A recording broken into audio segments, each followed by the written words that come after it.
Tonight, wildfires continue to rage through Los Angeles while local Democrat leadership in the region continues to scramble to no avail. Also, FS1's freak off has broken the internet this week. None other than Skip Bayless, Joy Taylor, and Emmanuel Acho have been the talk of the town. So we're going to get into that and talk about what that means. All that and more on episode number 108 of Up to Speed with Trip Simpson. The following program is rated TV MAL. It contains strong language and is intended only for mature audiences.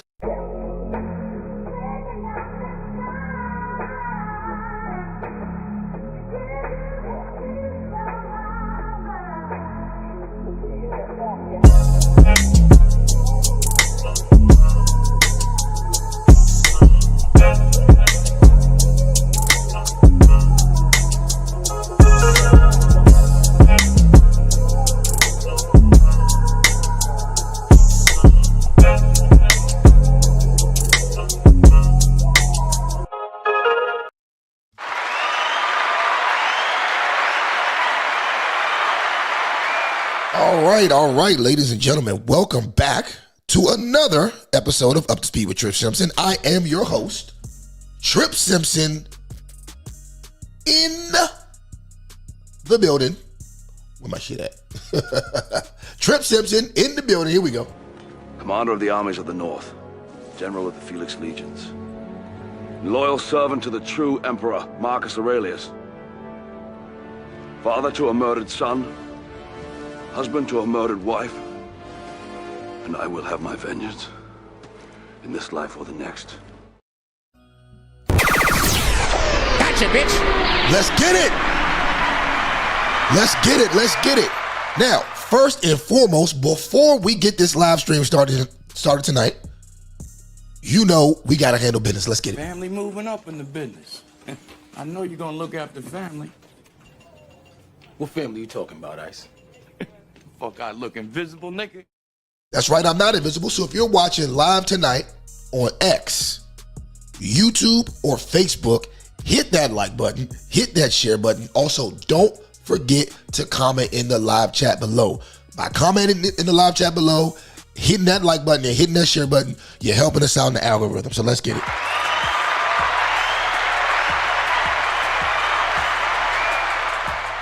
All right, and ladies and gentlemen, let me just say this. At the conclusion of the conversation, I definitely want to open up the phone line, so I'll be putting the link in the chat later if you guys want to call in and give your opinion. But we got a lot to talk about today. I definitely want to get into the FS1 freak-off situation, for sure, but we're going to get into that a little later. First, I want to start with Los Angeles, okay? So, first up, we got to discuss these incompetent ass Democrats in the failed state of California.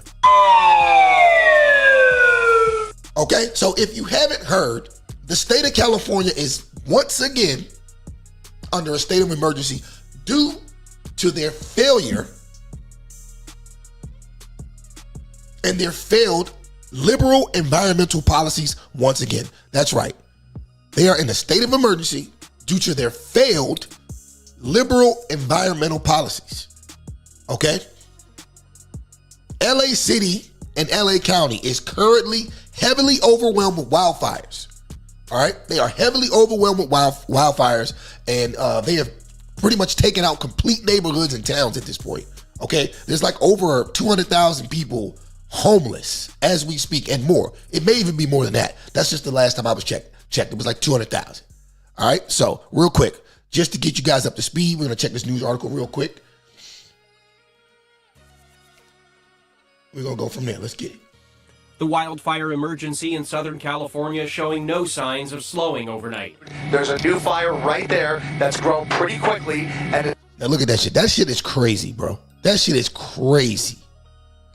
is now getting closer to Runyon Canyon. A new fire erupting in the Hollywood Hills, marching toward iconic landmarks. Plenty of those embers are coming down on top of us. This palm tree outside a Hollywood home catching fire, neighbors jumping into action, grabbing a ladder and hose to save that house. The balcony was on fire and I went around the back to grab the garden hose. Firefighters dropping water from above. You have a whole lot of people in these cars especially coming down from the Hollywood Hills trying to get as far away from this fire as possible. More than 130,000 people were under evacuation orders across Southern California. This map showing multiple wildfires raging across Los Angeles County, fueled by dry conditions and a rare wind event, gusts up to 100 miles per hour. Fire in Pacific Palisades, now the most destructive in Los Angeles history, leveling entire blocks, reducing grocery stores and banks to rubble. The flames tearing through highly populated and affluent neighborhoods. Mansions reduced to flaming embers. More than 2,000 homes and buildings have been damaged or destroyed from Pasadena to the Pacific coast. The Eaton fire exploding to more than 15,000 acres in just 24 hours. So they can see this shit is crazy. So what I want to do real quick, I want to give you guys another view, right? This is what it looks like driving through the streets of Los Angeles right now. Check this out. All of PCH is on fire right now. There is fierce wind, down power lines. Look at that shit. That shit is crazy. And the crazy thing is this could have all been prevented, but we're going to get into that. Check this out. Power poles toppled over. Things are exploding. Gas lines are on fire.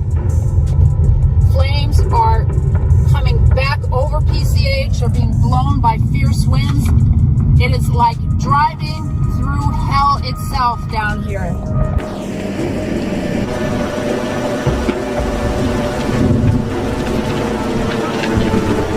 Right, so there we have it, man. So you see, there's that. Now, what's mind-blowing to me about this whole situation is that it could have been prevented.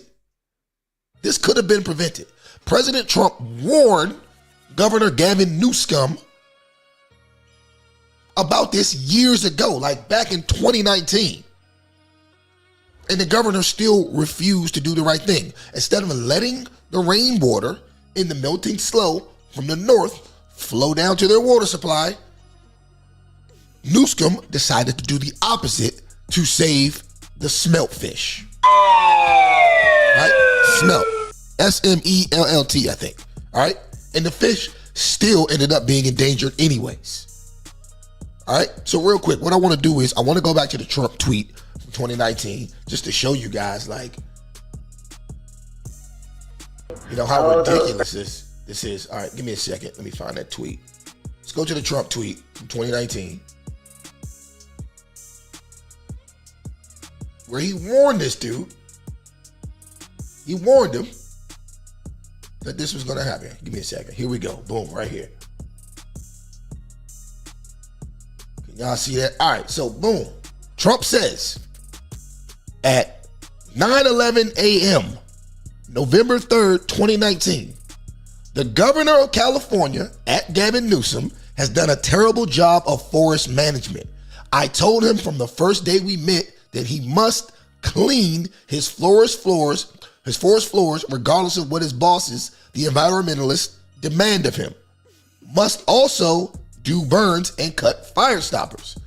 Every year as the fires rage and California burns, it's the same thing. And then he comes to the federal government for money help.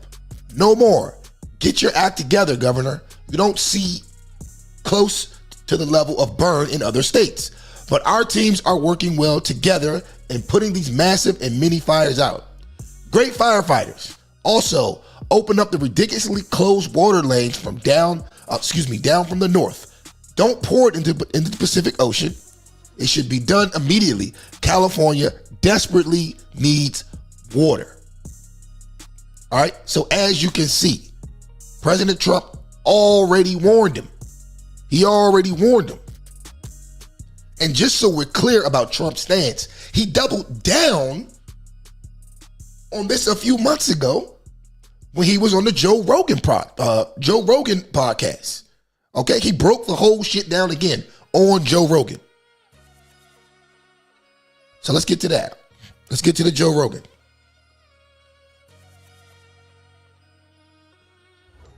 second.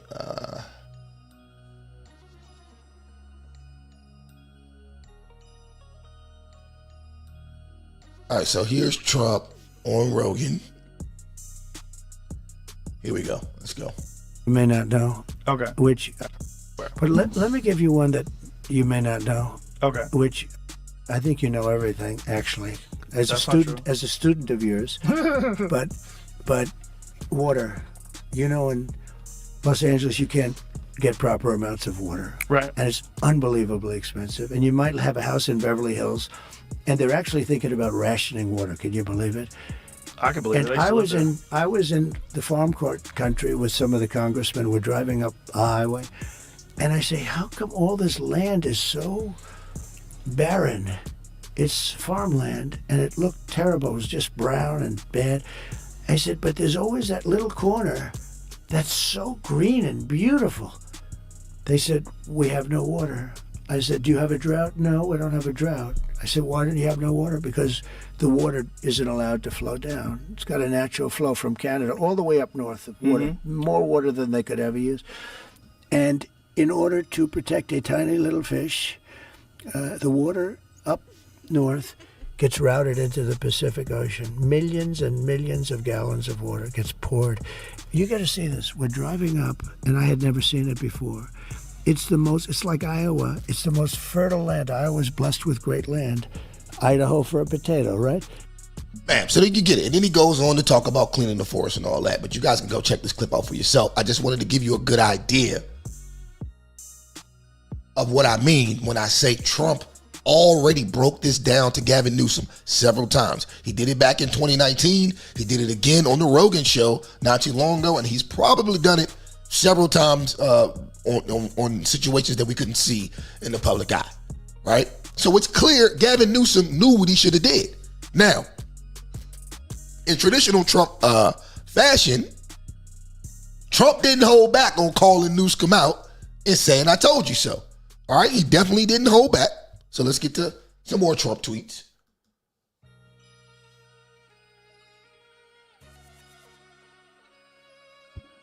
So boom, here we go. Here we go.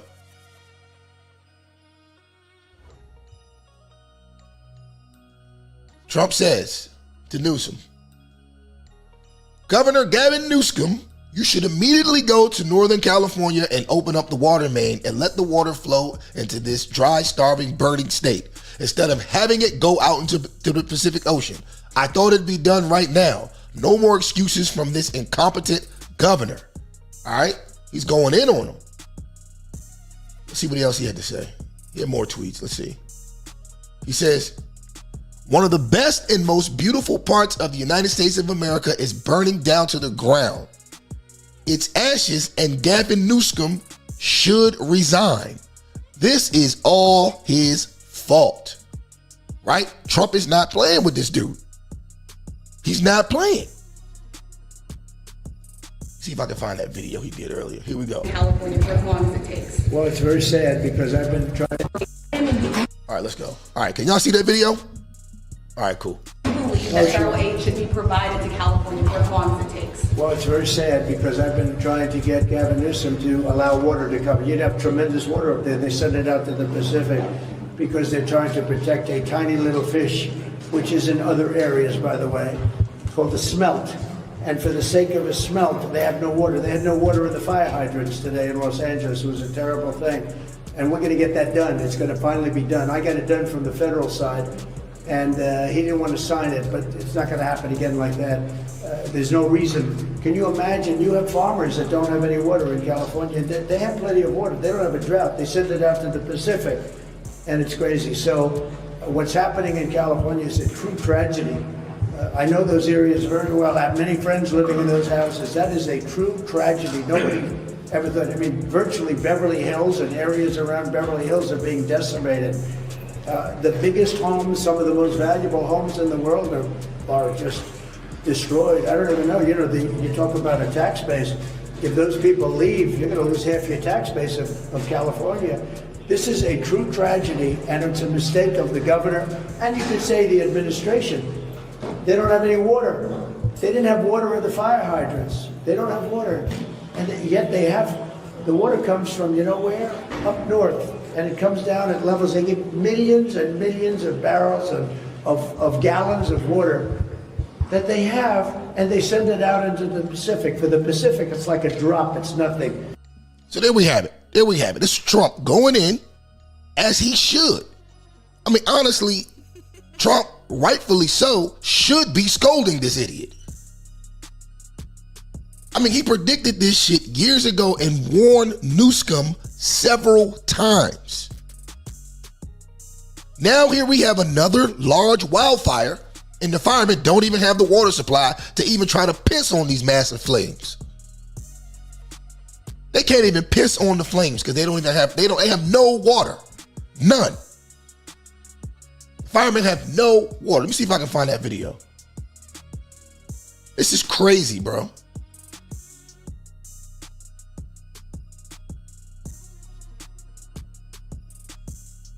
Right here. Former LA mayoral candidate and real estate developer Rick Caruso. Former LA mayoral candidate and real estate developer Rick Caruso criticizing the city's response to the windstorm and fires. He says officials should have been more prepared. The real issue to me is twofold. We've had decades to go remove the brush in these hills that spreads so quickly. And the second is, you got to have water, and my understanding is the reservoir was not refilled in time. And one thing I want y'all to notice, right? Now, this is Caruso. I think he ran for mayor or something until he lost, right?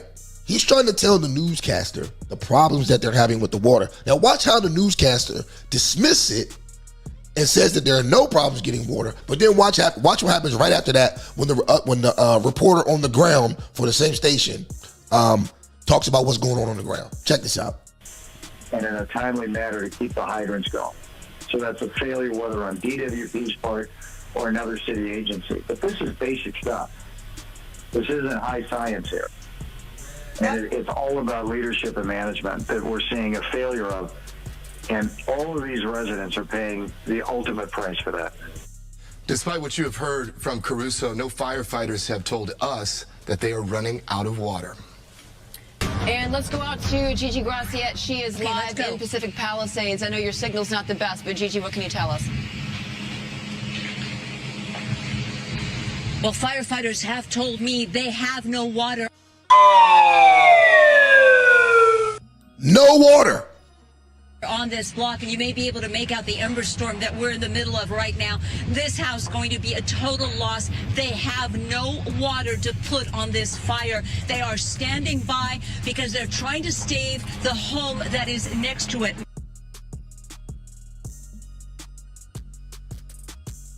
I mean, honestly, I think, as Trump said, Governor Newsom should resign. I showed you the tweet earlier. He already called for it. But I mean, Trump didn't stop there. He didn't stop there. I mean, he's been literally giving it to him all day. Pause. I got that thug in love. And rightfully so. Rightfully so. This is all his damn fault. This is all his fault. Man, it's so bad. Like even like the insurance companies, right? One thing important to note: the insurance company. State Farm, to be exact, amongst others. But State Farm has reported State Farm canceled 1,600 policies in the Pacific Palisades. The Pacific Palisades is that neighborhood right there. That's the first one that burnt down. That's one of the richest neighborhoods in LA, right? State Farm canceled 16,000 policies in the Pacific Palisades just last year. Just last year, because the state wouldn't allow them to raise their premiums, right? So State Farm and the other insurance companies wanted to raise their premiums because they know, just like Trump knows, we're not getting enough water.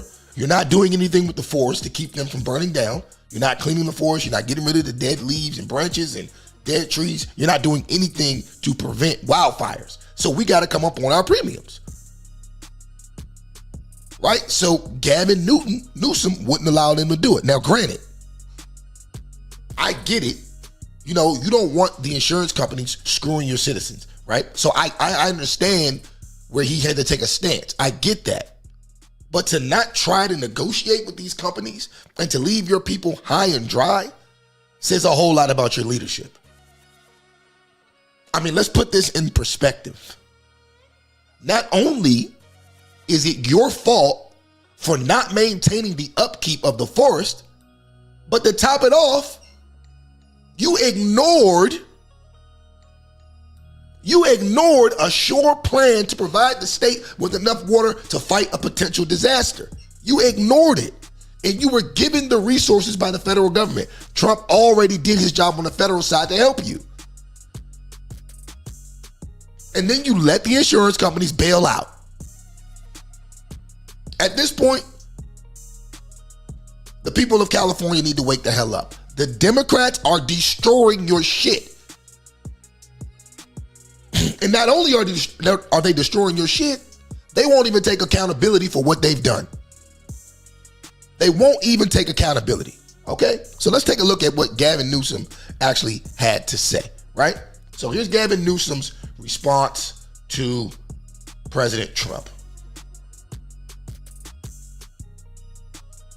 With water, obviously, in Palisades ran out last night in the hydrants. Go back. All right, here we go. Here's his response to Trump. What is the situation with the water? Obviously, in Palisades ran out last night in the hydrants. I was talking to the firefighter on this block. They left because there was no water in the hydrant here. The local folks are trying to figure that out. I mean, just when you have a system that's not dissimilar to what we've seen in other extraordinarily large-scale fires, whether it be pipe, electricity, or whether it just be the complete overwhelm of the system. I mean, those hydrants are typical for 2 or 3 fires, maybe 1 fire. You have something at this scale, but again, that's going to be determined by the local. This guy has no idea what he's talking about. He has no idea what he's talking about, and this is all his fault, because if he would have just did what Trump would have told him to do back in 2019, he wouldn't have had this problem. He wouldn't have had this problem.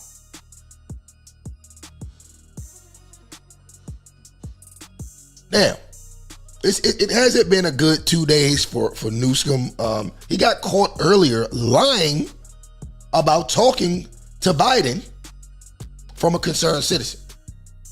Check this out. So the woman walks up to him and he lies to her and says that he's talking to Biden. All right, let's go to it. Check this out. Governor, you got a second? All right, so look, here she is. Watch this. Governor, you got a second? Governor, I live here, Governor.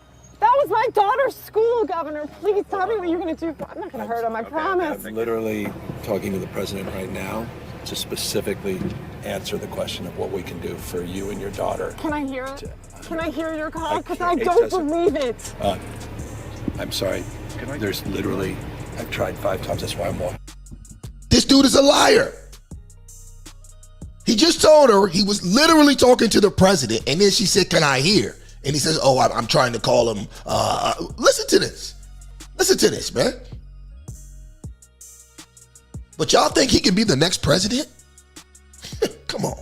I'm literally talking to the president right now to specifically answer the question of. I'm literally talking to the president right now. That is what he just said. Let's go back one more time. I promise. I'm literally talking to the president right now to specifically answer the question of what we can do for you and your daughter. Can I hear it? Can I hear your call? Because I don't believe it. I'm sorry. There's literally, I've tried 5 times. That's why I'm walking around to make the call. Why is the president not taking your call?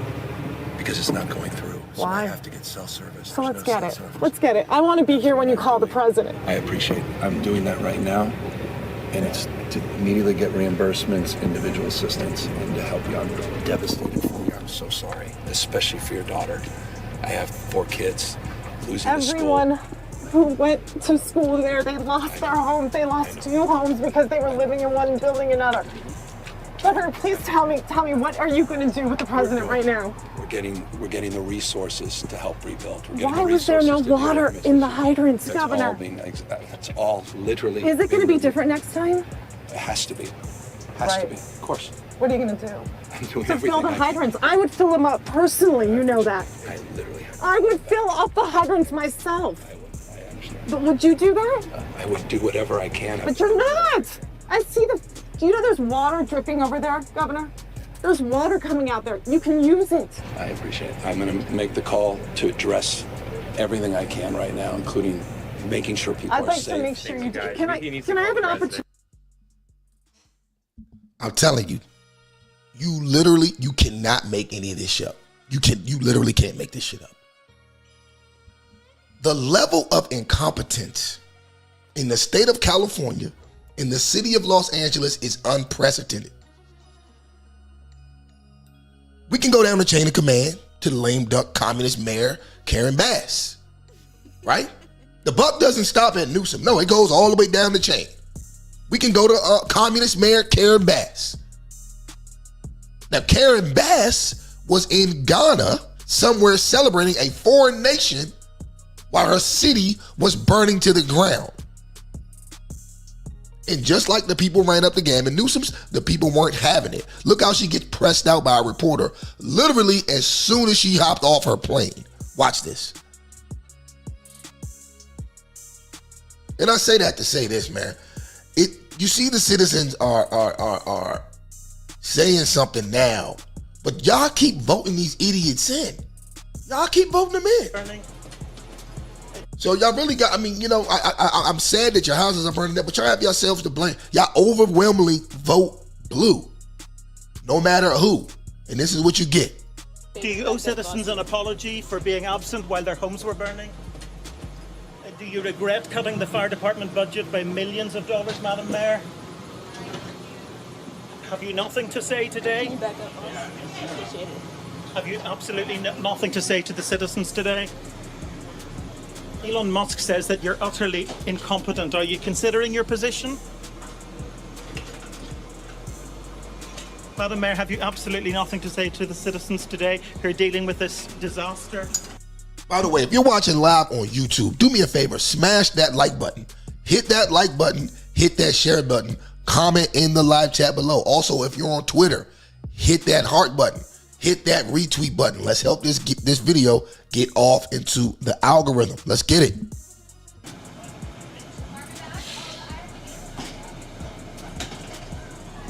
No apology for them? Do you think you should have been visiting Ghana while this was unfolding back home?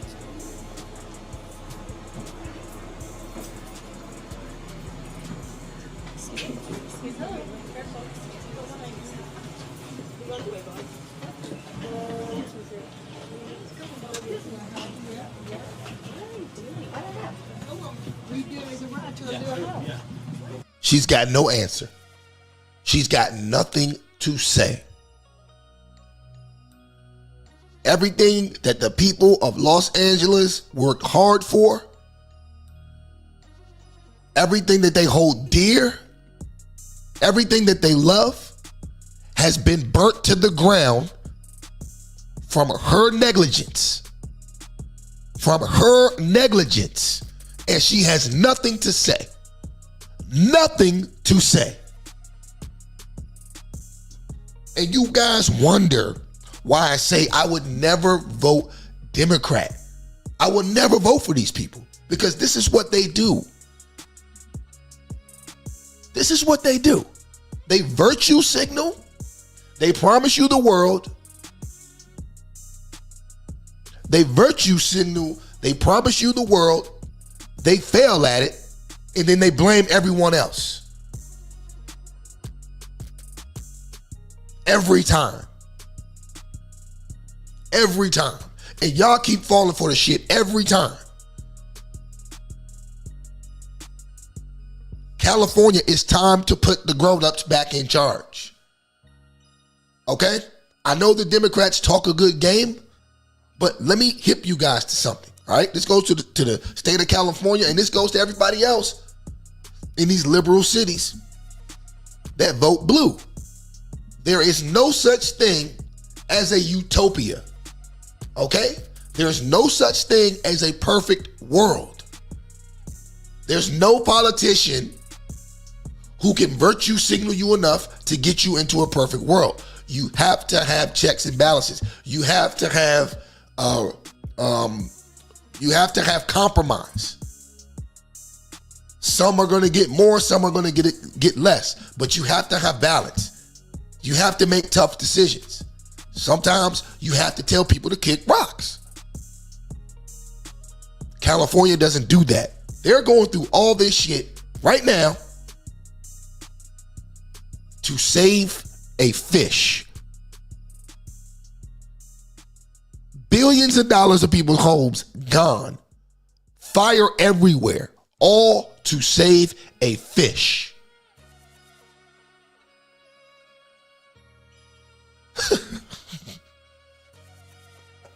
You think if it was the other way around, the fish would save you? Like, I don't understand liberals, man.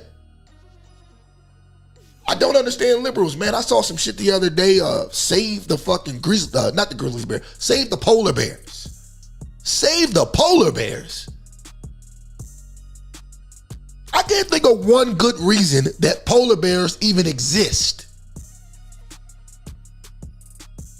But you got liberals out here running campaigns to save the polar bears. When you got homeless veterans sleeping on the street, they want to save the polar bears. An animal that would not hesitate, that wouldn't waste a second on killing you, but you want to save it. Look at the state of California, burnt to the ground to save the smelt fish. Can't make this shit up. Let's go.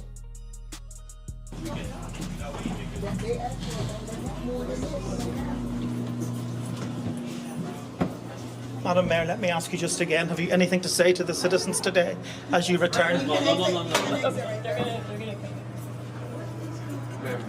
1 second. Madam Mayor, just a few words for the citizens today as you return to deal with the catastrophe. Can you take this down?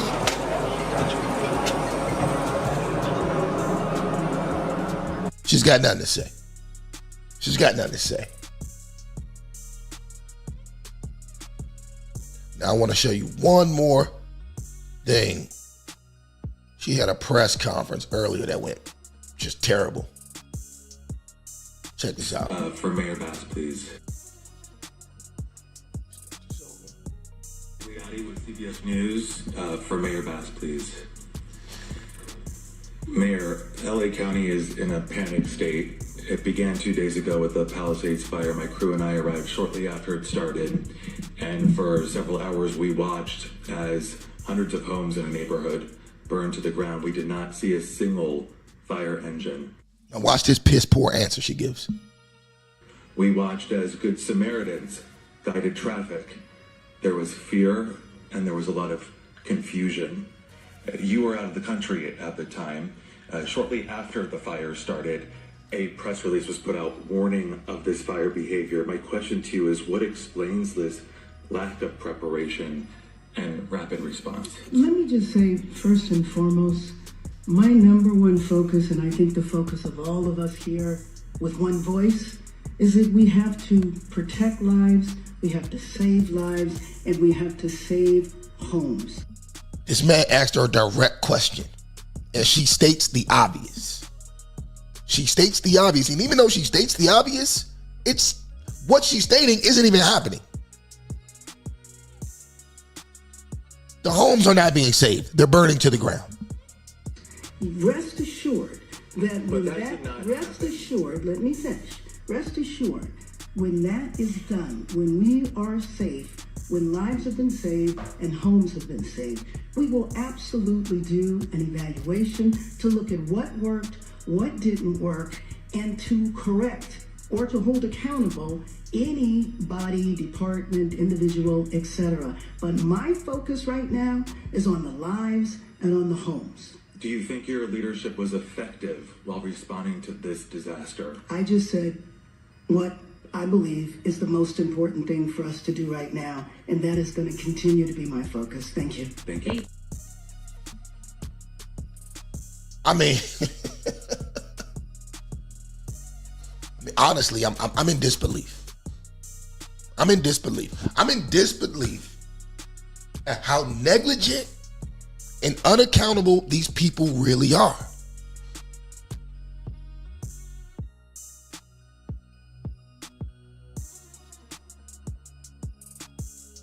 I'm in disbelief.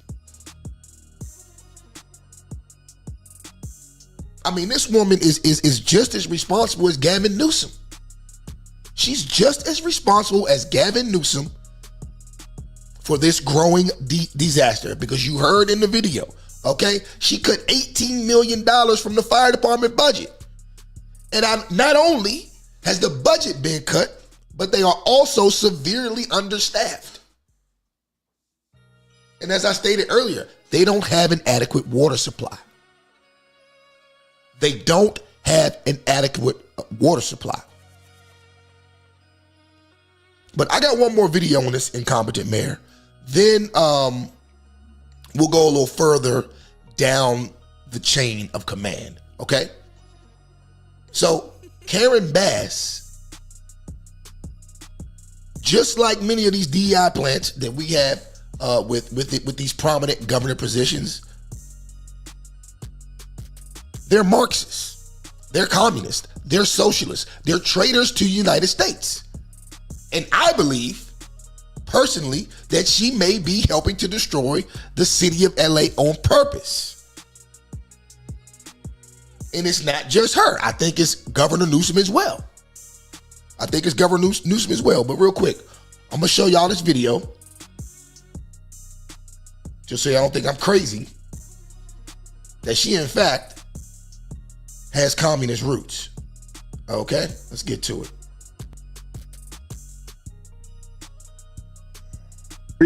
Remember this date, November 7, 1983. Remember this date, but first, let me introduce you to Karen Bass. Back in the 1970s, community activist Karen Bass went on at least 15 trips to Cuba, many with a group known as the Venceremos Brigade, a Marxist group started by the Castro regime to subvert American interests, weaken democracies, and spread communism around the world. Founded in 1969, the Venceremos Brigade organized trips to Cuba every year for half a century. They attracted the most radicalized and delusional segments of the American left, including overtly Maoist and pro-Soviet communist groups. In fact, a Los Angeles police investigator who infiltrated the group testified to Congress saying that to be a member of the brigade, you had to be confirmed as a Marxist-Leninist, as a brigadista, and then moving up the ranks to organizer for the Venceremos Brigade. Karen Bass visited Cuba every 6 months. Their mission? To radicalize young, impressionable American leftists in terrorist tactics and guerrilla warfare. Members of the Venceremos Brigade were even taught how to make bombs. Jesus Christ! Karen Bass admits, on her many pilgrimages to Cuba, she went to see Fidel Castro speak several times, even calling him charismatic, and upon his death, praised him, saying, "The passing of Commandant en Jefe is a great loss to the people of Cuba," even though the people of Cuba see him as a dictator who impoverished their island. Another group, the M19, took its belief in revolutionary anti-imperialism to extremes, violent extremes. The M19 was the first and only women-created and women-led domestic terrorist group. Since their founding in 1978, M19's tactics escalated from robbing armored trucks and abetting prison breaks to building their own explosives and carrying out terrorist bombings. From 1983 to 1984, M19 bombed an FBI office, the Israel Aircraft Industries building, the South African consulate in New York, DC's Fort McNair, and Navy Yard, which they bombed twice. But that wasn't enough for them. On the night of November 7, 1983, the M19 called the US Capitol switchboard and warned them to evacuate the building. Minutes later, the M19 bombed the north wing of the US Capitol. November 7, 2023 marks 40 years since the M19's bombing of the US Capitol. Members of the M19, like Susan Rosenberg, traveled to Cuba with and were radicalized by the Venceremos Brigade. The South Los Angeles Venceremos Brigade was led by Karen Bass.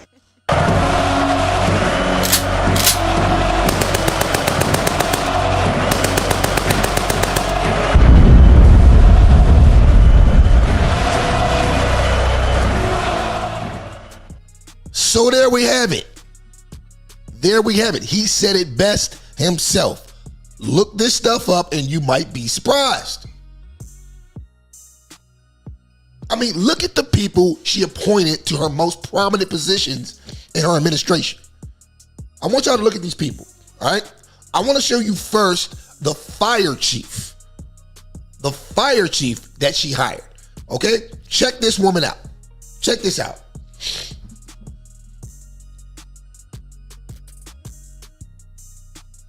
Give me a second.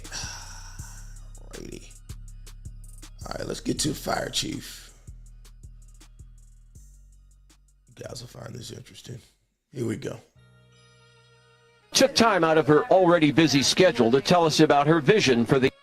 All right, let me go back. All right, boom. I'm super inspired. She took time out of her already busy schedule to tell us about her vision for the department's future, one that includes a 3-year strategic plan to increase diversity. People ask me, well, what number are you looking for? I said, I'm not looking for a number. It's never enough. Out of 3,300 city firefighters, only 115 are women right now. She's already looking at ways to change that. She's quick to point out that doing so has a greater purpose, attracting the best and brightest for the job. They feel included, they feel valued, and they feel part of a cohesive team. The chief also checks another box when it comes to inclusivity and diversity at this department.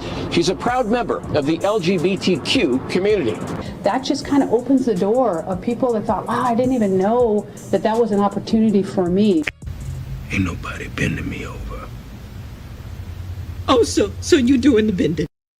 And then the new female lesbian fire chief of LA says, well, my main job is bringing women in and gay people in. No, your main job was doing fire breaks and getting the best firefighters. But no, you don't do that. Oh, we're so impressed. You can eat pussy.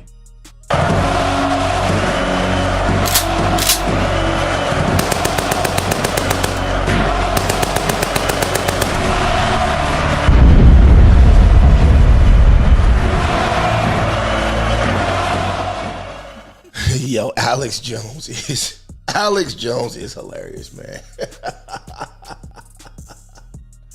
Alex Jones is hilarious, man.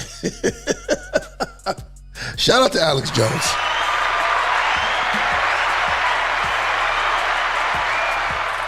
But yeah, no, I mean, look, it's all here right in your face, people. It's all here right in your face. I'm not making any of this up. Instead of her doing her best to protect the life and property in the city of Los Angeles, California, which should be every fire chief's main goal, hers instead is to hire more ABC Mafia people and women. See, this is why the Democrats are so dangerous. This is why they're so dangerous, because most people can't see past the virtue signaling.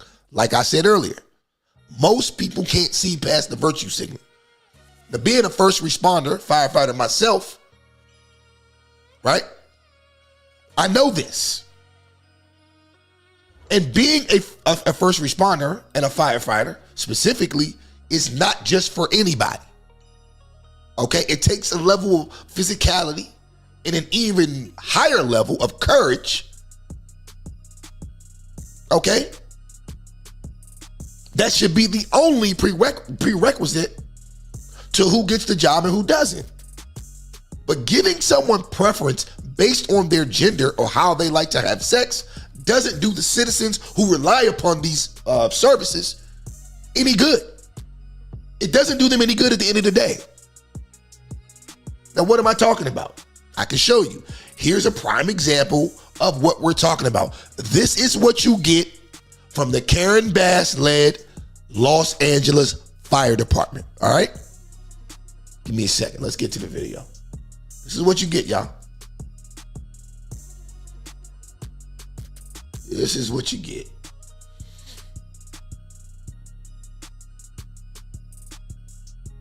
Response to your house. All right. Here we go. You want to see somebody that responds to your house, your emergency, whether it's a medical call or a fire call, that looks like you. It gives that person a little bit more ease, knowing that somebody might understand their situation better. Is she strong enough to do this? Or, you couldn't carry my husband out of a fire. Which my response is, he got himself in the wrong place if I have to carry him out of a fire.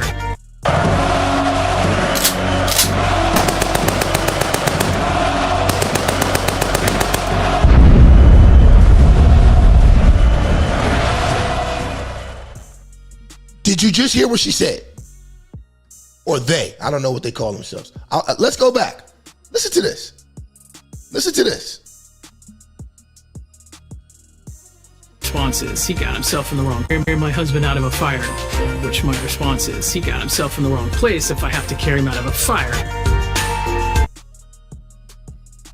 He got himself in the wrong place if I have to carry him out of a fire. Ladies and gentlemen, this woman is an abomination to everything that's sacred in the fire service. She is an abomination. However, this is what LA Mayor Karen Bass wants more of in the department. Now, don't get it twisted, right? Don't get it twisted. I know quite a few female firefighters, okay, that have put out hella fires. They throw ladders like a pro, and that I would trust with my life in any hazardous environment. Okay, I know plenty of female firefighters that are hella firemen. Trust me. So I'm not saying that they don't exist. But even if you were to ask some of them, and I'm talking about behind closed doors, off the record type shit, if you were to ask some of them if they'd rather work with men over women on the fire truck, they would tell you they'd rather work with a man all day. But that's neither here nor there. Back to the issue at hand. LA City leadership is filled with do-nothing DEI hires who are only focused on fulfilling social justice causes. Okay? Instead of bettering the services of the agency that they were hired to run, they do the opposite and worry about social justice shit. Okay? And here's another example. Here is Janice Quinez, CEO of the Los Angeles Department of Water and Power, on why the hydrants aren't working properly. All right? Let's get to it.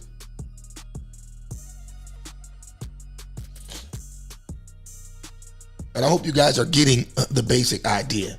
This is what you get when the Democrats are in charge. This is what you get. Nothing more, a lot less. Let's go. And the first tank about 4. All right, let's go. We ran out of water in the first tank about 4:45 p.m. yesterday. We ran out of water in the second tank about 8:30 p.m. and the third tank about 3 a.m. this morning. Those tanks help with the pressure on the fire hydrants and the hills of Palisades. And because we were pushing so much water in our trunk line, and so much water was being used before it can get to the tanks, we were not able to fill the tanks fast enough. So the consumption of water was faster than we can provide water in our trunk line.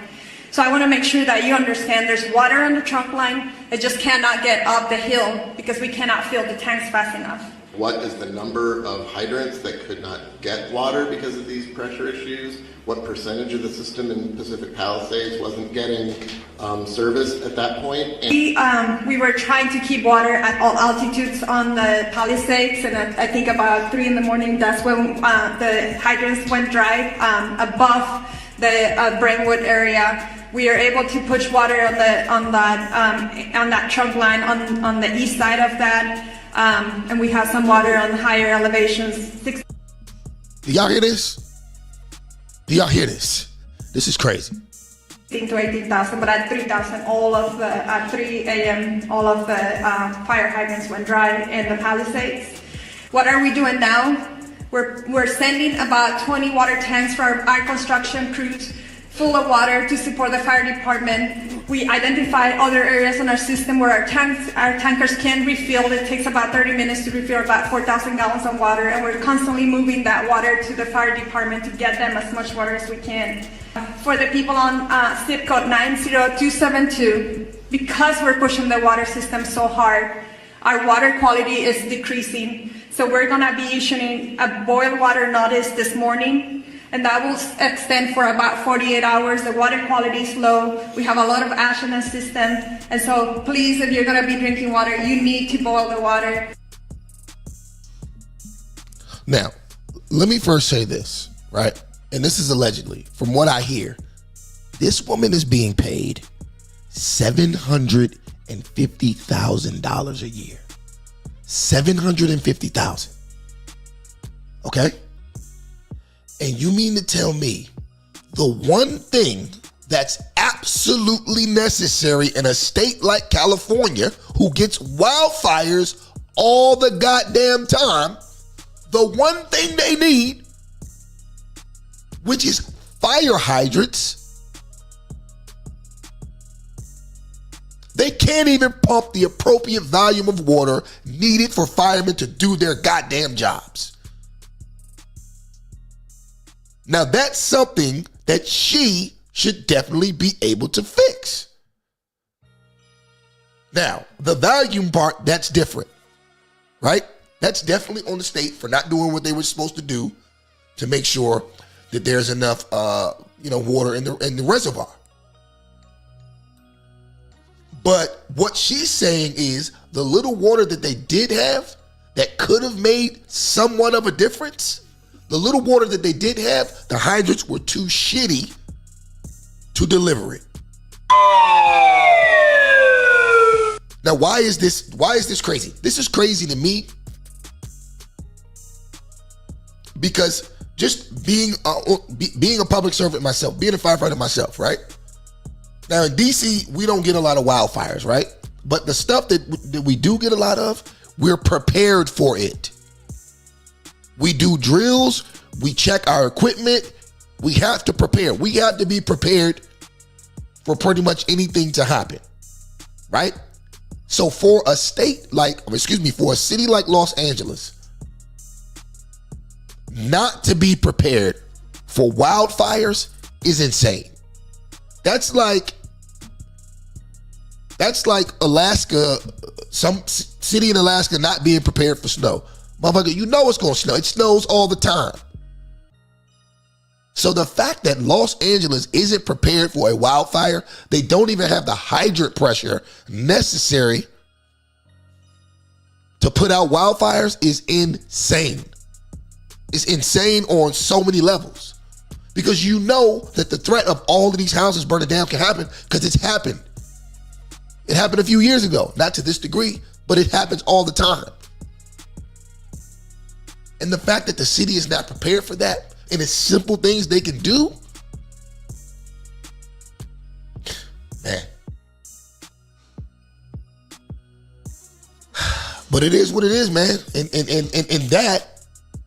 that, my friends, is what you get with liberal leadership.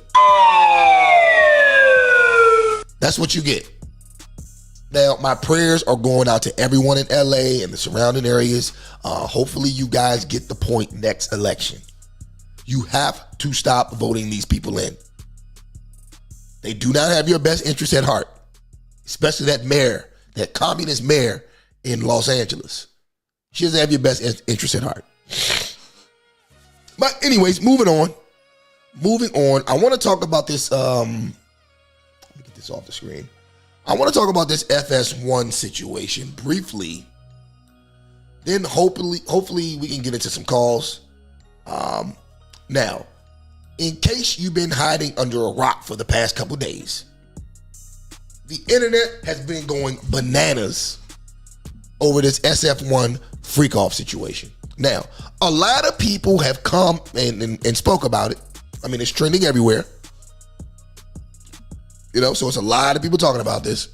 But anyways, just to get down to the point, a hairstylist at FS1 is suing the network along with Skip Bayless for sexually inappropriate behavior.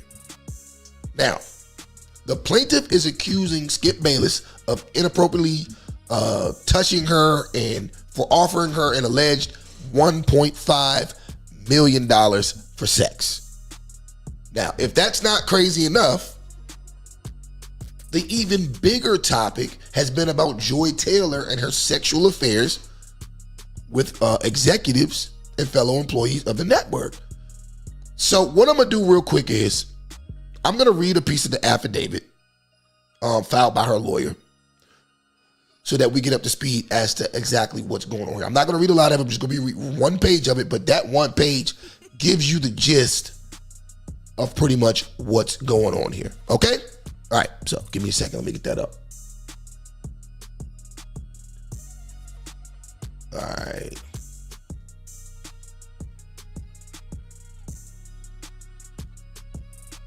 All right, can y'all see that good? All right, great.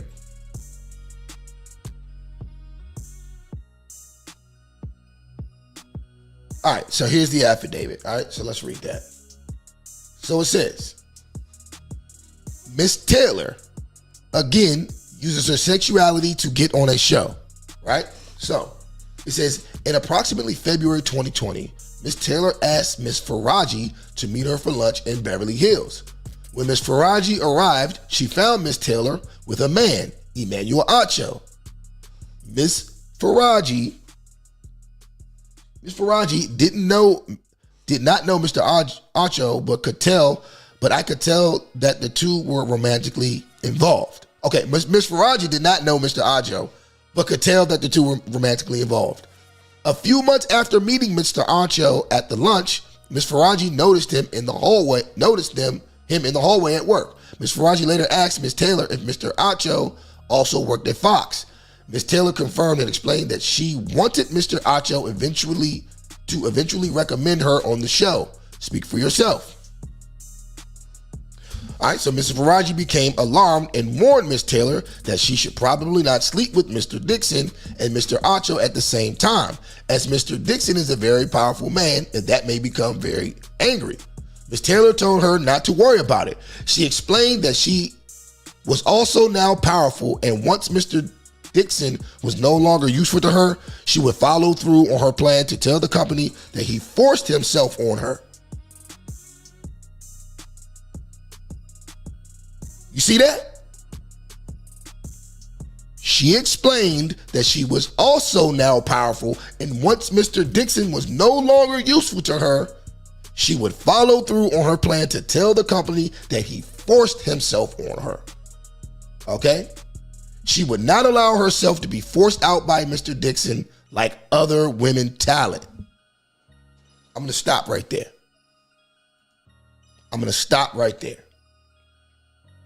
Okay?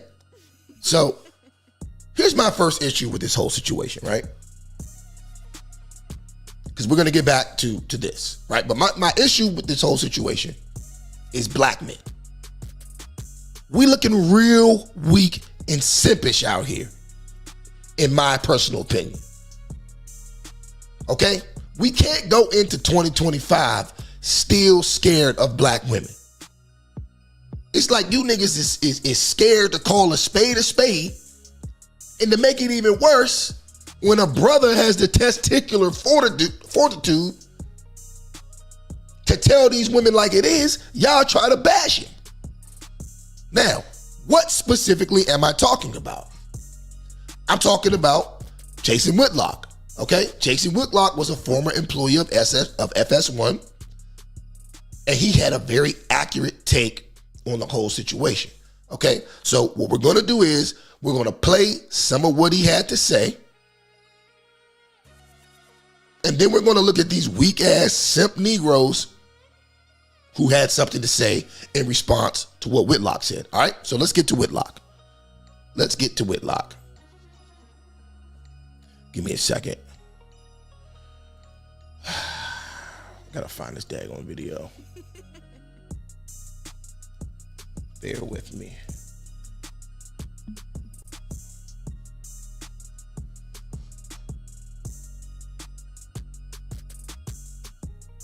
Okay.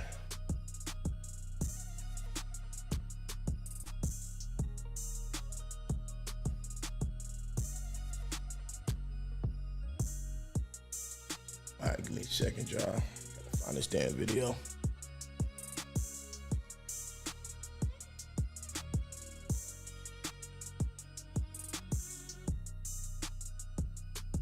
All right, here we go, right here. And I don't.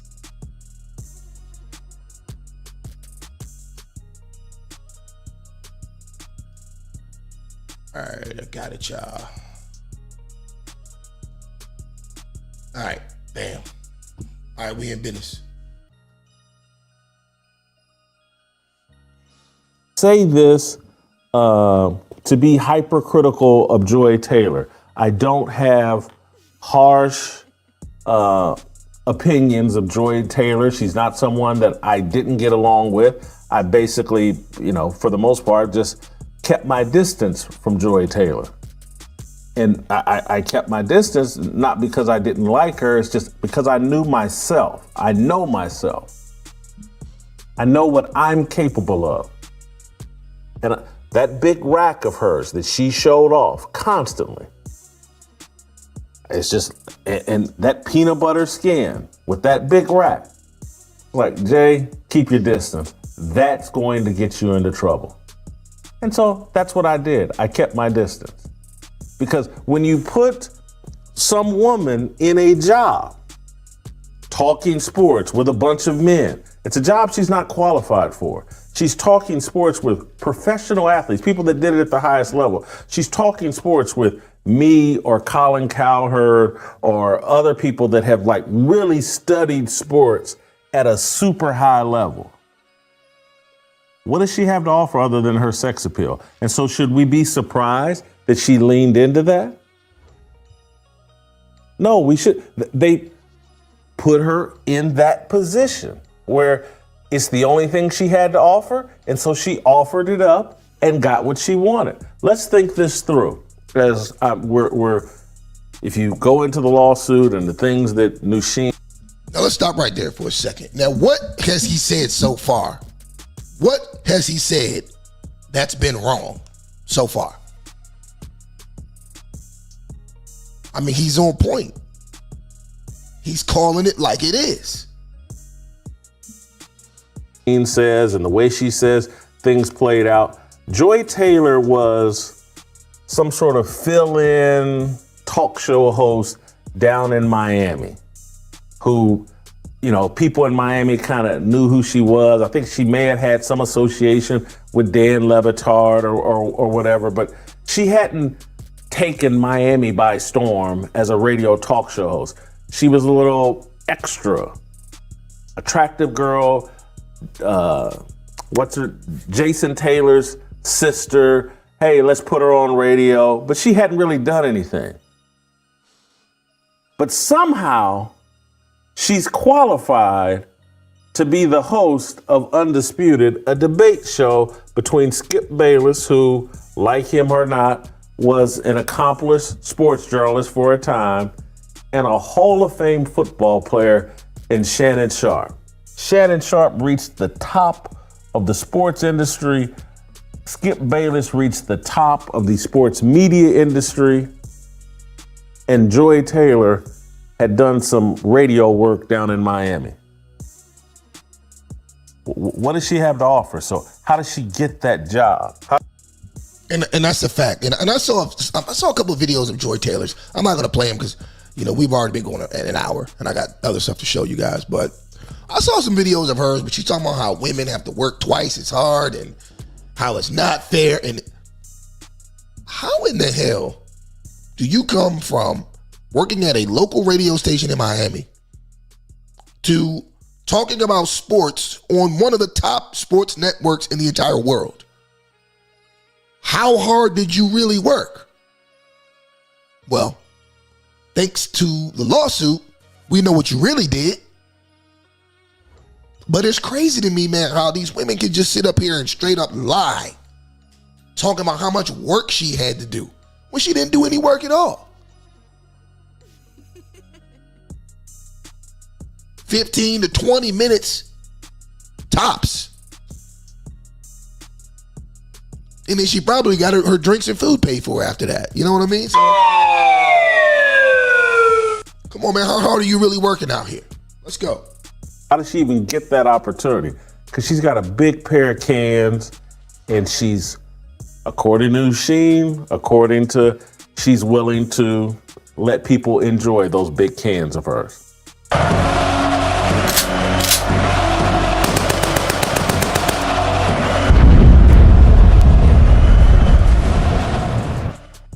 Now, this is the part that people start complaining about when he started talking about her cans and her skin and what she did, right? This is the big thing that people were up in arms about what Jason Whitlock said. That's how we got here. And it's not Joy Taylor's fault. And I want to go through and just, I'm trying not to disparage Joy Taylor, but the facts are the facts.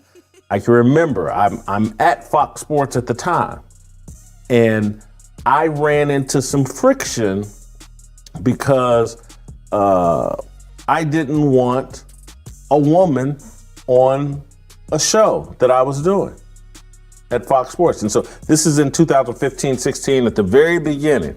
And I can remember they brought Joy Taylor in for a test on the show that I was doing.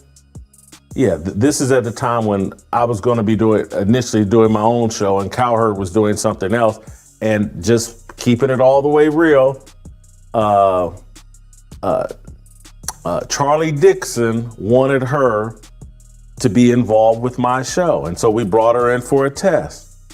And I didn't think the test went well. And I let everybody know, hey, I don't think this test went well. I don't want, this isn't the direction I wanted to go. I was trying to play nice and trying to meet them halfway in terms of okay, you guys are insisting on a woman being on this show because that's what everybody wants. And I was like, well, you need to bring a grown-ass woman on the show if it's going to be with me. It can't be at this time. This is 10 years ago. Joy Taylor's probably 25, 26 years old. You talking about, I got a lot of discipline, but 25-year-old with them big cans and that peanut butter skin who has nothing to say, at some point I'm going to lose respect. And I'm like, well, the only thing she's got to offer is them big cans and that peanut butter skin.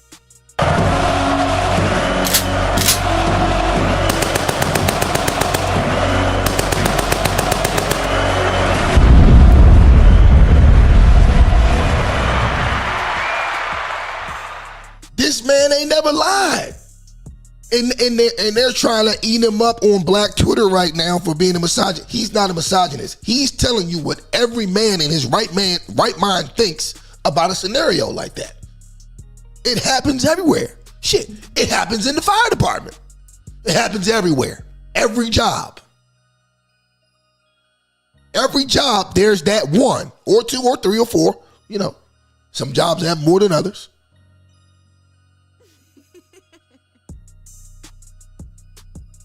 And you ask yourself, what is this person here for? They don't know the job. They don't know anything. But they got them cans. They're young. They're dumb. And you know the rest. He's making a valid point. I'm going to play a little bit more, and then I'm going to get to what the simps had to say about what he's saying. And so if I got to put up with this, I might as well enjoy them big cans. And so I said, no, I don't want to put myself in that position. And so I can remember I brought in Bonnie Bernstein. Bonnie Bernstein's around my age, a few years younger, perhaps. But I was like, she's been around the block. She actually has been involved in sports media for a long time. She might have something of substance to offer. And the test we did with Bonnie Bernstein went much better. And I was like, if we're gonna go, they were adamant, no Bonnie Bernstein. When I look back in retrospect, when I say they, I'm talking about Jamie Horowitz. And I don't know if I heard from Charlie Dixon on this, but I'd certainly heard from Jamie. They were adamant. No Bonnie Bernstein. And when I look back in retrospect, I'm not trying to disparage anybody. I'm just keeping it real. This show is called Fearless. I got to tell you the truth so you can understand these things. When I look back in retrospect, they were like, Bonnie Bernstein, she was 20 years ago. You know, we've had our way.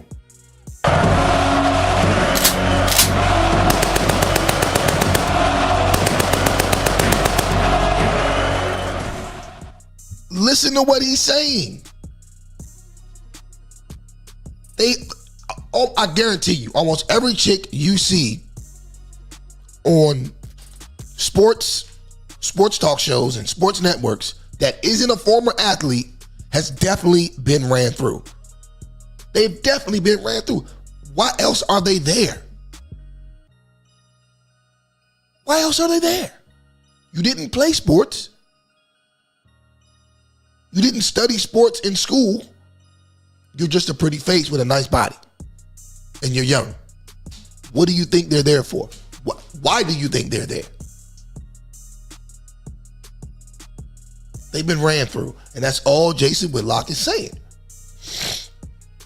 And he's saying, you know what? I'm not gonna put myself in the mix. I'm not gonna give them the power over me to say I did anything that I didn't do. Let's go. With Bonnie Bernstein. That we want something fresh and new. And so Bonnie Bernstein, a woman that's pushing 45, 50 at that time, no value, no interest. No one's sexually attracted enough to Bonnie Bernstein at that time to give her the job. And so we didn't do that. I kept holding firm. Next thing you know, me and Cowherd are doing the show together, and Jason McIntyre is going to be our sidekick. All right, so we're going to stop there right there, right? So, I mean, he's kicking the truth. He's kicking the truth. And you could go to his channel and watch the whole 13-minute clip. He actually has some very good knowledge for young men in this clip. I would go and check it out. As a matter of fact, when I'm done with this stream, I'll copy and paste and put the link in the description so you guys can go and check that out. All right? Now, let's get into what the Simps had to say. All right, now here is comedian Godfrey and his comments on Jason Whitlock. Here we go. This dude has bugged me for fucking years, man. He has bugged me for years. What's wrong with this dude, man? It seems like he's always been against African-American men, African-American athletes. He just seems like kind of a traitor, you know? Jason Whitlock is what I call him. He's always saying shit against us. For some reason, it feels that way. If I'm wrong, you can say whatever you want in the comments. It just feels that way. He looks like a bitter, chunky motherfucker that's always mad at everybody. It'd be so funny what they be saying about Whitlock, because the only people that are mad at Jason Whitlock are people who can't take accountability. Jason Whitlock talks accountability talk. And he doesn't just talk it for other people. He talks about himself and how he holds himself accountable. Now, granted, Godfrey is talking about the speech he just gave on Joy Taylor that I just showed you, right? He's talking about that. But yet, all he's doing is attacking Jason's character, and he doesn't really have a rebuttal for what Jason said. He's just attacking him. For what? I don't know. Let's go. You know what I'm saying? Like, he's one of them dudes that only made it to high school football, got a knee injury and didn't get to college. And that's cap. Jason Whitlock was a starting guard for Ball State, which is a D1 university. It's a D1 university that Jason Whitlock played for. You know what I'm saying? He one of them hater motherfuckers. He got the hater face. Look at him. That pudgy hater face. He's not even a nice pudgy guy. There are nice pudgy people out there, and you one of them fucking pessimistic pudgy motherfuckers, man. And this thing you said about this woman, man, was whack, son. That shit was whack. You sounded mad creepy. You was like, you know, that big old rack. That big rack of hers. That peanut butter skin. That peanut butter skin. Keep it away from me, like. Keep your distance. What was you about to do? Was you about to rape or something? That was real disrespectful, man. Disrespectful. That big old rack. That big rack. Man, you didn't have a motherfucking chance. The only rack you had was a rack of ribs, motherfucker. And the only peanut butter you was gonna get close to was peanut butter and jelly. Or a peanut butter cup or peanut butter brittle, motherfucker. That was it. Yo, whose mans is this, right? Whose mans is this? Someone get this motherfucker, Whitlock. I hope your ass get in trouble for that. Shitlock. Jason Whitlock. So there we have it. This is a grown man. This is a grown man talking like this, bro. Telling you, man, niggas don't want to be adults, bro. Niggas don't want, bro. The comedian Godfrey is going on 50 years old, bro. These are the uncles and grandpas in the black community. This is what they look like. This is how they talk. The uncles and grandpas.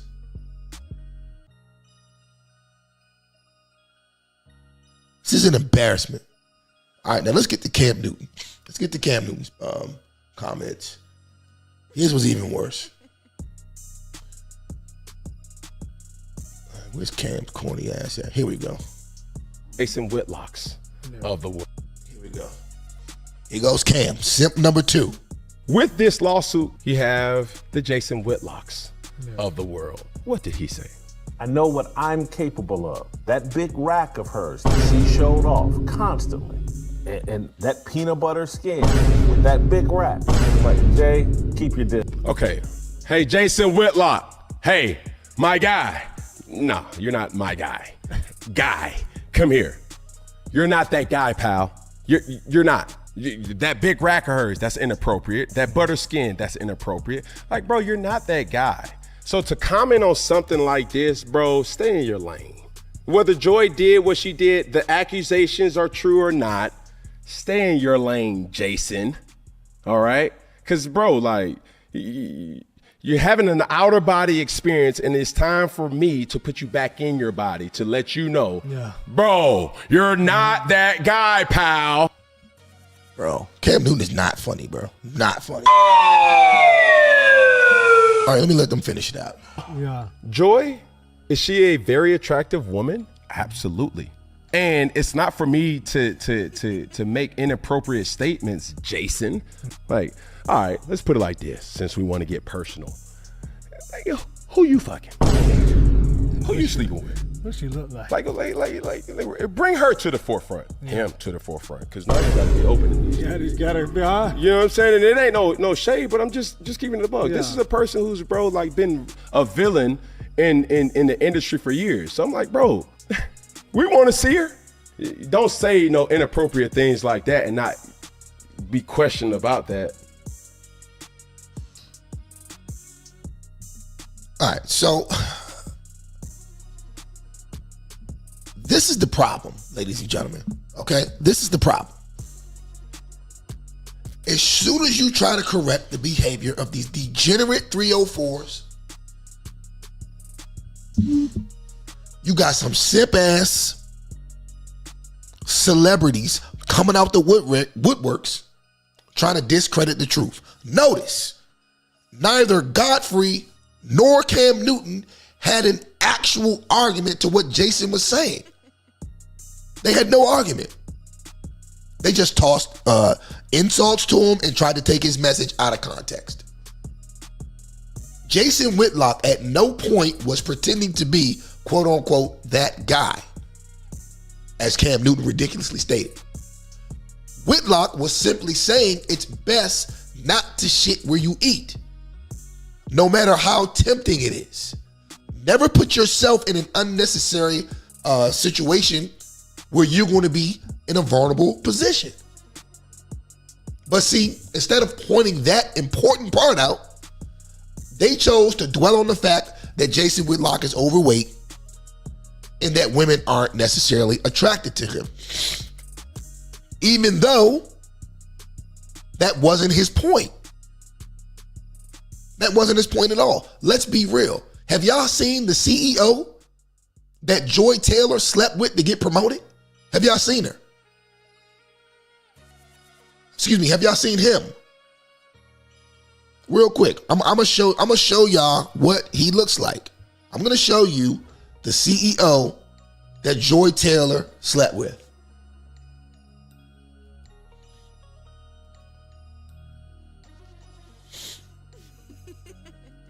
This is the guy. Let me see.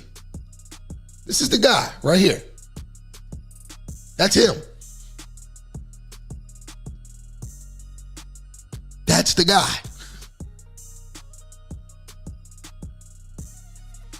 That's the guy. That's the guy she slept with to get promoted.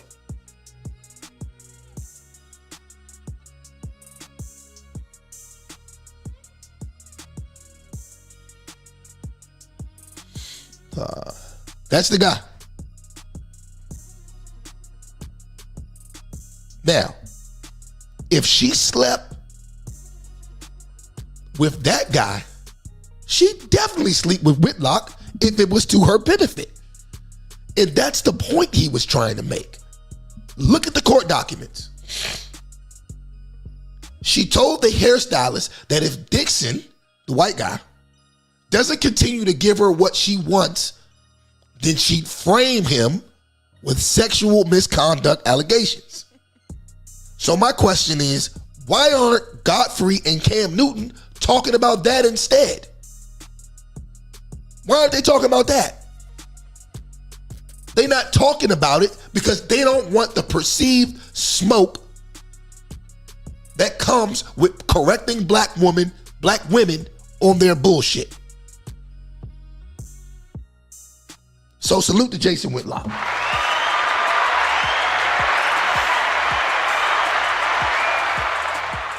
Salute to Jason Whitlock for holding shit down and being a man per usual.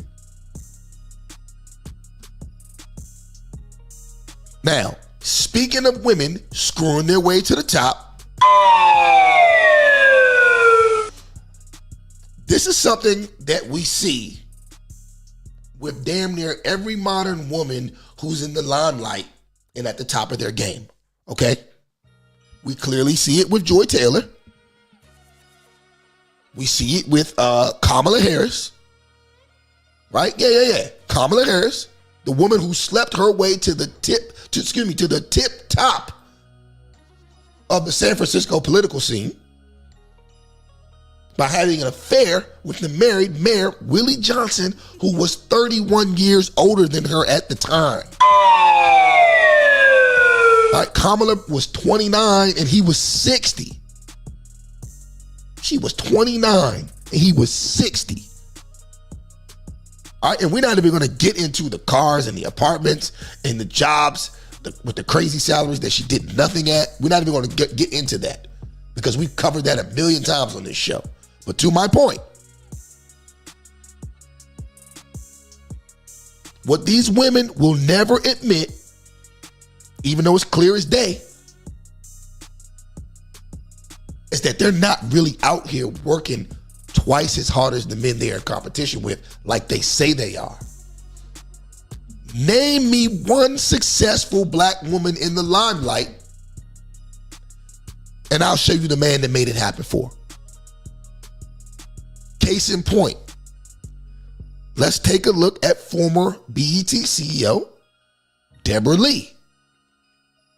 Now, not only did Deborah Lee sleep her way to the top of the BET ranks, but it's also clear that she can be blamed for the downfall of the network. It's clear, but that's a story for a whole other day. Okay, I mean, shit, they went from having a news part to no news at all. But like I said, that's a story for another day. But she can definitely be blamed with the downfall of BET. But to my point, many black women would consider her a pioneer in the women's empowerment movement by becoming the CEO of a major network. But see, when it comes to how she actually got that position, That's where we have to ask ourselves, is she a hero or a HO?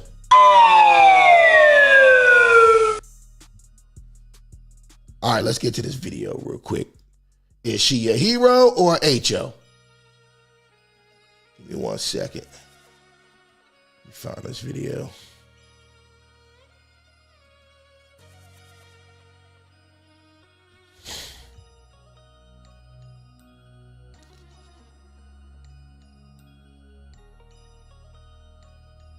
All right, here we go.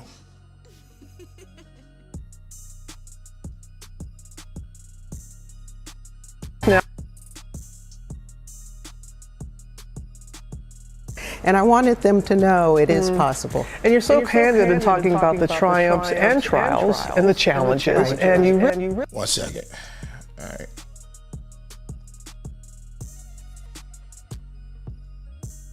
All right. Go back a little bit. About 3 years ago, and I was supposed to retire, but you know that never works for those of us who are used to working so hard. And I always wanted to Peep game, talking about how she worked so hard. Okay, let's go. Let's let her talk though, because she's gonna prove my point.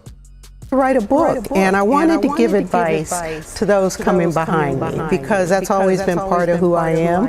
You know, I was a counselor in college and law school, you know, did hiring at the law firm, blah, blah, blah, built a great team at BET.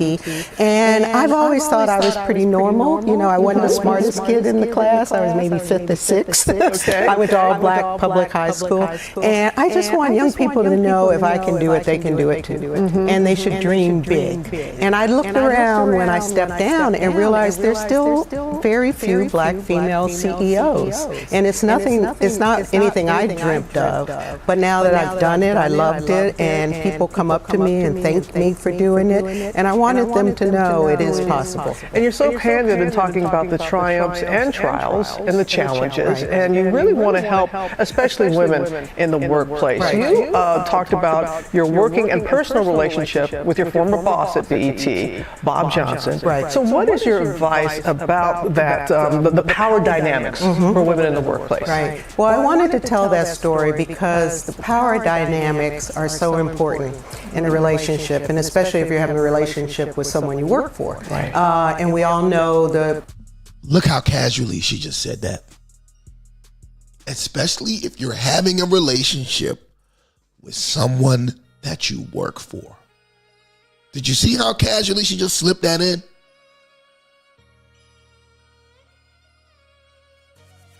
Let's go. Let's continue.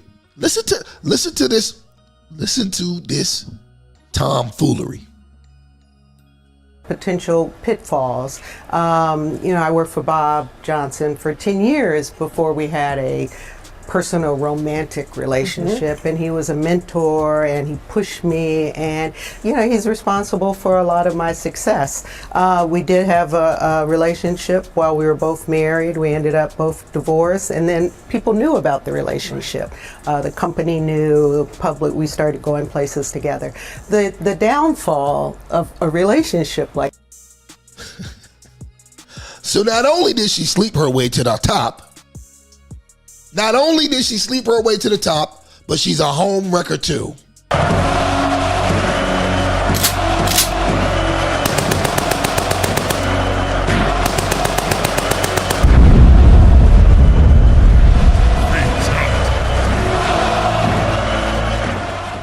Bro, I'm telling you, these heifers are something else. Like, it's blowing my mind how casually she just says this. Like, it's just acceptable. Let's go. Like that is if you want to get out of it.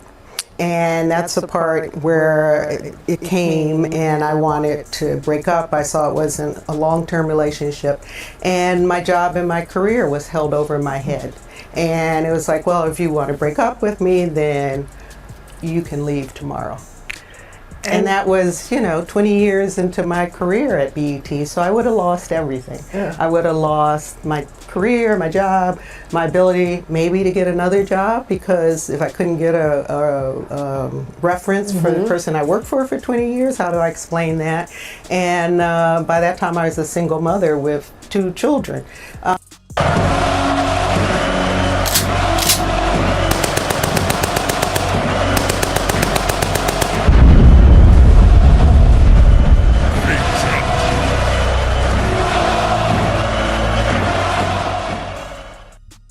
Same story every time.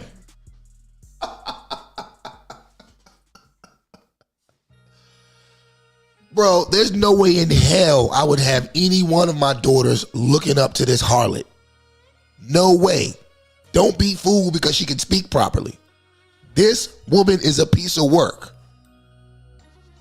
She is a piece of work. So it was a tough time, and I didn't have anyone to talk to about it because I didn't have female role models. There weren't a lot of women ahead of me. I was embarrassed to talk to my family about it. So it was a dark time, and what saved me was therapy. And eventually Bob left the company and I became CEO. And I was CEO for 13 years without him being there. And I was able a lot of success. Right. And to live my dream and without, any form of harassment. So I guess after Me Too and Time's Up, I wanted women to know there's other kind of harassment. It's not all a man coming to the door in a robe. That's not the kind of relationship I had. It was one that grew into a relationship, at times it felt consensual, because we were out in public. At times it felt consensual. So you're screwing the boss to get a leg up in the company. You end up getting caught, divorced from your husband. He divorces his wife. You guys are in a relationship. And now you're trying to make it seem like he had you there against your will. Like, this is crazy. This is crazy. This is crazy. I'm not going to play no more of this shit because, it's the same story every time. And it's funny, too, because she's actually trying to clean up her image by insinuating that Bob Johnson forced himself on her or some bullshit like that. She didn't outright say it, but she's definitely alluding to it. It's crazy. They use sex to get what they want. Then they try to flip the script and paint the man out to be the predator. It's ridiculous. It's ridiculous. But like I said, like the thumbnail says, they're all the same. They're all the same. Every one of these women who have made it to the cream of the crop or at the top of their field, notice they're all attractive. And there's a man behind each and every one of their moves. You know who got it through the mud? Let's give Elizabeth Warren some credit.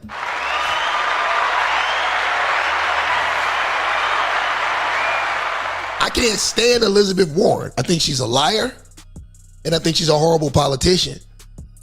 But with that face and that body, she definitely had to work to where she got. So shout out to her.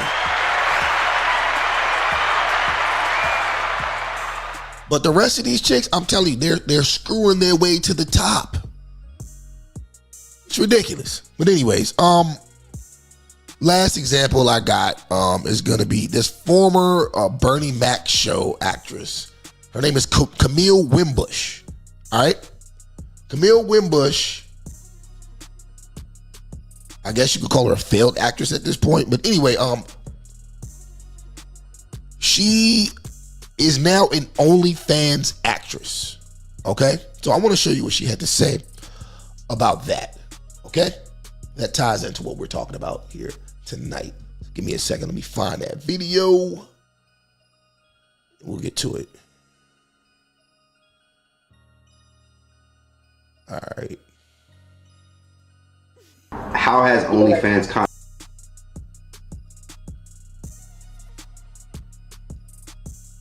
All right, let's get it. Let's get it.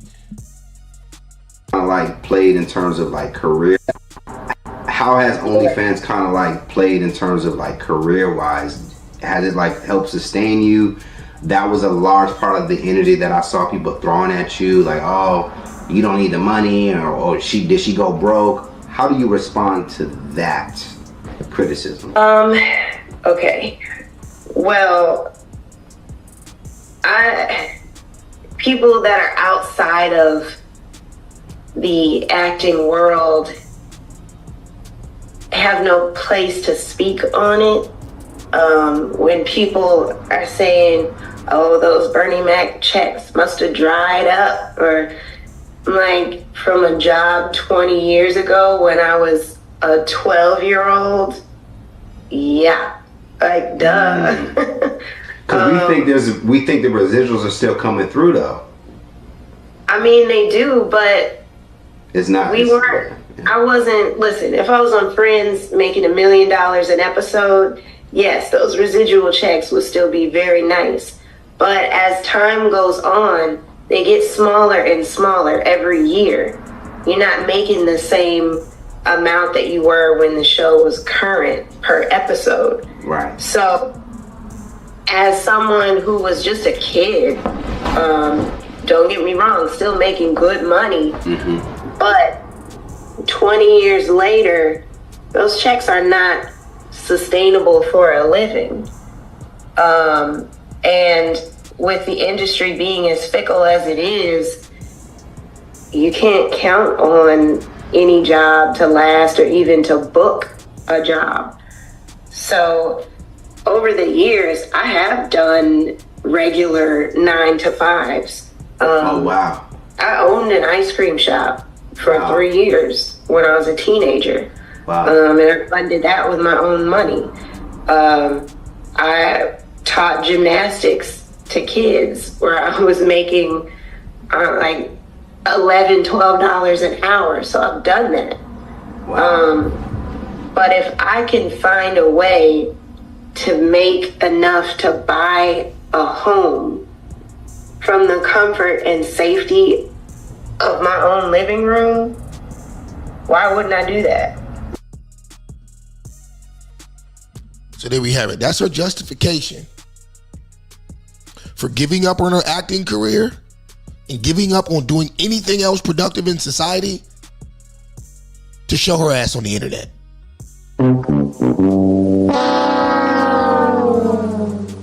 That's her black girl magic for you. Now, let me show you this. Because this was a couple months ago, but let me show you where she's at with it now. This is where she's at with it now. Bernie Mac show star Camille Wimbush reveals she made $921,000 in her first week of making an OnlyFans. Jesus Christ.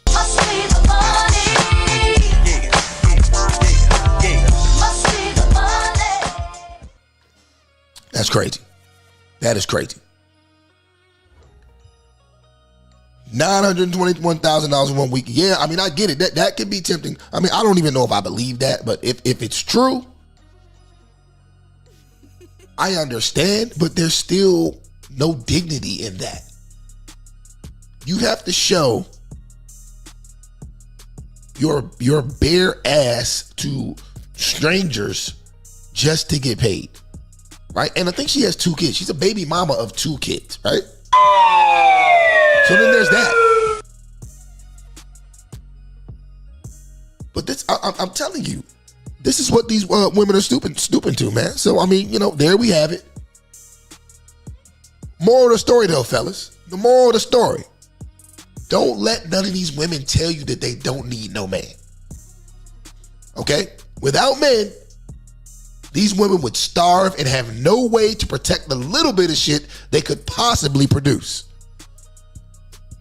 See, it's funny when you see these OnlyFans girls on shows like Whatever Podcast and shows like Fresh and Fit bragging about how independent they are, right? But little do they know, without men, paying to see their OnlyFans or coming to see them at the strip club, they'd be starving. As a matter of fact, most strippers are starving. Most of them sell pee on the side to make ends meet. But anyway, matter of fact, fellas, next time you come across that conversation, ask them one simple question. And not just the OnlyFans model, a woman, period, right? Ask them one simple question. If you were hanging off a cliff and you had the choice to grab on whether it's the hand of a man or a woman, and let's just say, for hypothetical reasons, they both weighed the same and they both were the same height, but you had to choose between a man or a woman, whose hand would you grab? If your baby daddy was beating the brakes off you and you had the choice of a male cop or a female cop to come and save you, which one would you choose? If you were in a fire, right? Same thing. Who would you choose? Fellas, it's time to step up and embrace the importance of your masculinity. If you come across a chick that don't respect it, keep it moving. We gotta stop feeding the foolishness. We gotta stop feeding the bears, okay? But anyways, this is what we're gonna do. We're gonna take a quick break, and what I'm gonna do is I'm gonna put the link, hold on, give me a second. We'll put the link to call in the YouTube chat, right? Put the link to call in the YouTube chat.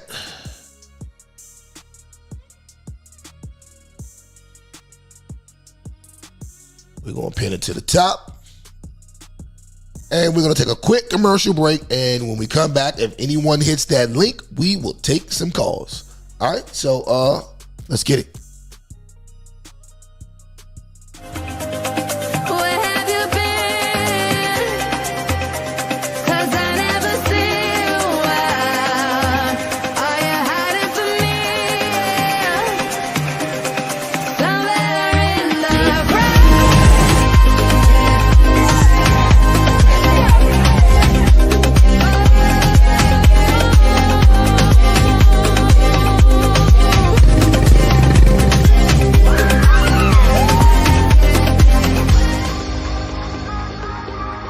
Up to it, down to it, for those who don't do it. Jungle Juice. Holla.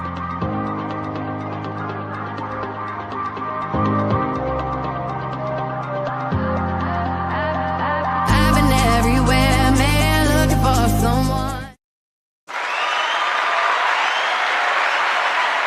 All right, we're back. We're back. And ladies and gentlemen, let me remind you this. If you would like to join the Jungle Juice crew, that's myself, Cosby Digital, and a couple of other friends down in Tulum for Adult Spring Break Weekend. That's going to be March 7th through 11th. You can get your tickets at www.junglejuiceglobal.com. Click on the March 25th link. You'll see it as soon as you get to the page, and it'll take you to where you can buy tickets. Also, just to let you guys know, we have Klarna, Afterpay, and PayPal, okay?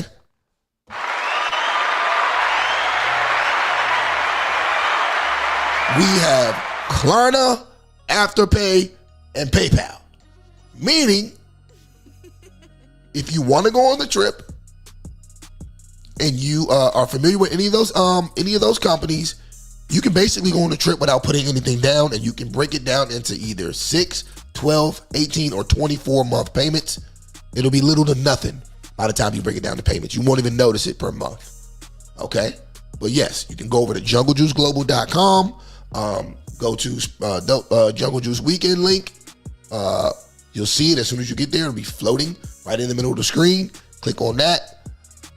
Figure out if you want to do standard or luxury, and the rest is history. But other than that, looks like we don't have any calls. We're not going to trip. We've been at this for almost 2 hours now. So for myself and the rest of the crew here at Trippin' Ain't Easy TV. Peace out. Catch you on the next one.